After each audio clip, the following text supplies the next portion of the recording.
Hi there, welcome to the latest episode of my 10-minute moan. And the topic of this 10-minute moan is to look further into something strange that happened on Monday night in Liverpool during the Liverpool FC fan celebration with the open top bus. And this revolves around the sighting of some snipers. Now, I saw this footage, and the first thing I thought is, I hope that's our armed forces, because the footage was taken at the same time as obviously quite a horrific incident that happened in Liverpool on Monday night. And I put the video that I'd seen on Twitter onto Twitter, and I've done a video about it on my own channel. But unfortunately, I'm starting to get a bit concerned about the information that's coming my way from three sources who have far more experience in things like this than I have. Men who have been trained by our British Armed Forces to handle weapons that you would probably use in the circumstances that you can see in the video. Now, my first concern when I watched the video from a personal point of view, as someone without any experience of, army, etc., intelligence, any of that, two things jumped out to me. The first thing was the spotter. Now, we've all watched documentaries and movies and things about snipers and forces, American, British forces. And normally you have a spotter would have binoculars, rangefinder, viewfinder, whatever it is you call them, to help and assist the guy. It's the sniper. However, this guy's pal, whatever you want to call him, had a rifle. And I thought that was a bit bizarre. But having no expertise in being a sniper in our armed forces or things like that, I kind of dismissed it. I just thought it was a bit odd. And then the second thing that crossed my mind, with no intelligence, no knowledge of these things, these snipers were on a rooftop where someone in a building across the way was able to film them. And that film was able to expose them.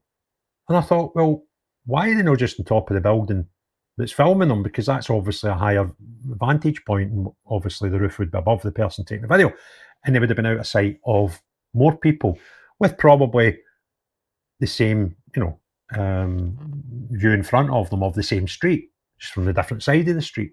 And I thought these things were a bit odd, but I never kind of made a big deal about it because it's not my specialist subject. There's not much as my specialist subject. I'm just a nosy blighter that wants to know about a lot of things.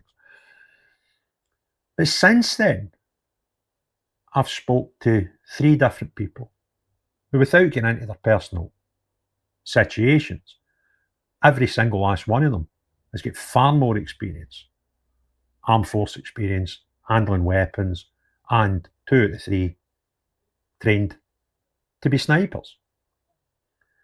And the things that they highlighted to me have completely blown it away. And the information I've got today is the same information I had late on last night. But I had a good reason not to put a video out last night. I thought, I don't want to be a conspiracy theorist type, and I don't have a big problem with some people that are conspiracy theorists, because occasionally, and quite a lot, they're right. But to be tagged that when you're trying to put out the content that I do can sometimes go against you. But the other thing that concerned me was, if I put out the stuff that I now have in my knowledge, would I cause concern to the wider public? And I toyed with that since last night, and the decision is obviously, well, I'm making a video now, so I want to share the information with you. Now, when I initially saw it, I thought, well, that's good. These people are there and they're keeping their people safe. Why are they there? Are they there because that's what we do at every type of event? Or was there some specific threat at that event? And that's why we had marksmen stroke snipers. But I'm now getting another concern. It's that the people I've spoken to have given their expert opinion that these snipers are not British Armed Forces. So the only other justifiable, make you feel happy thing would be if they were our police. And that's where I'm hoping we are with this question, because if they're not police, then we've got a bigger problem. And that does really concern me. But to weigh up that was it police, wasn't it police argument, I'm trying to look at that from both sides.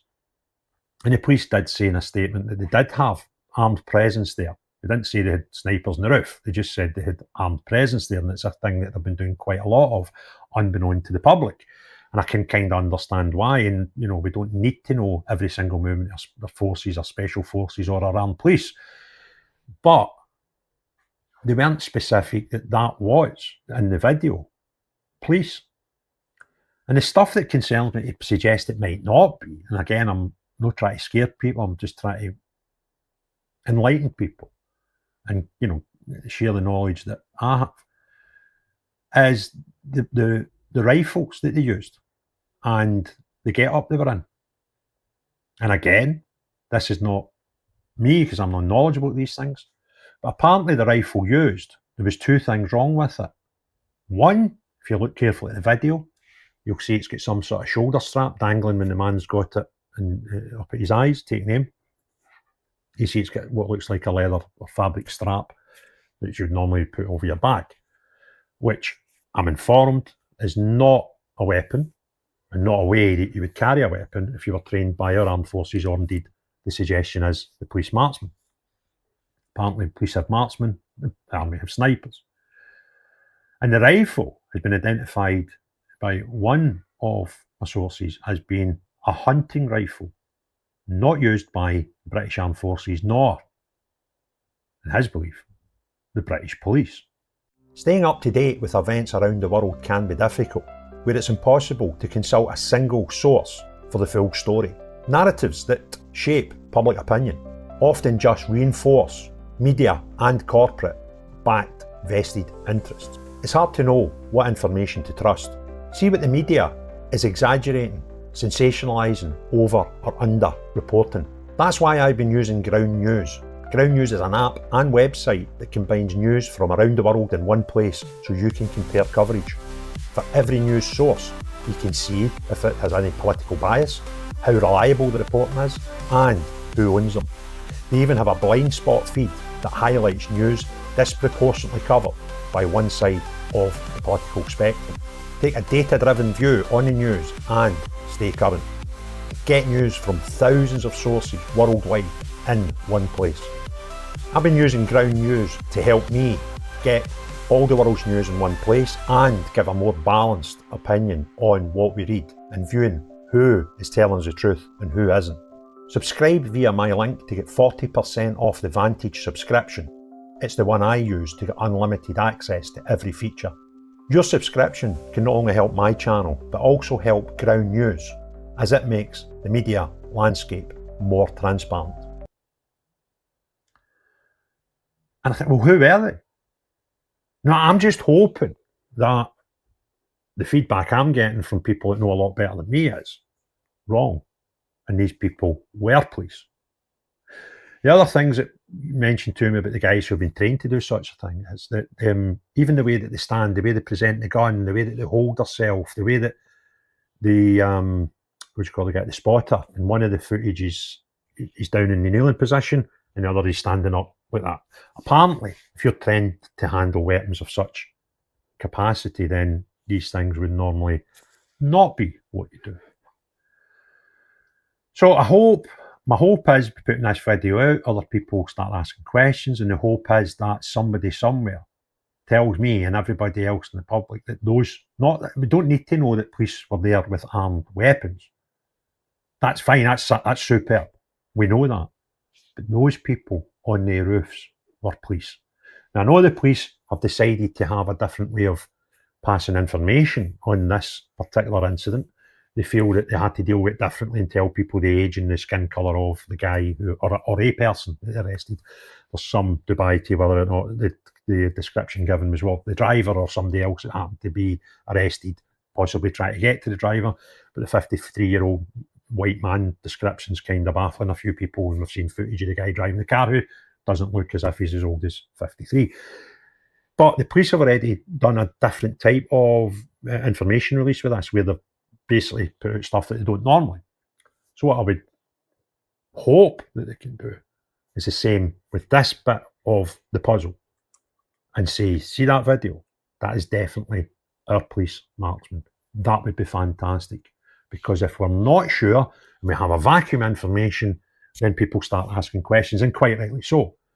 But please, please, please knock this one in the head and just confirm that those guys, as badly trained as they look and appear to people that I know that are specially trained to work that type of operation, then please, please, please confirm, as badly trained or not, that they are marksmen from our police forces in the United Kingdom.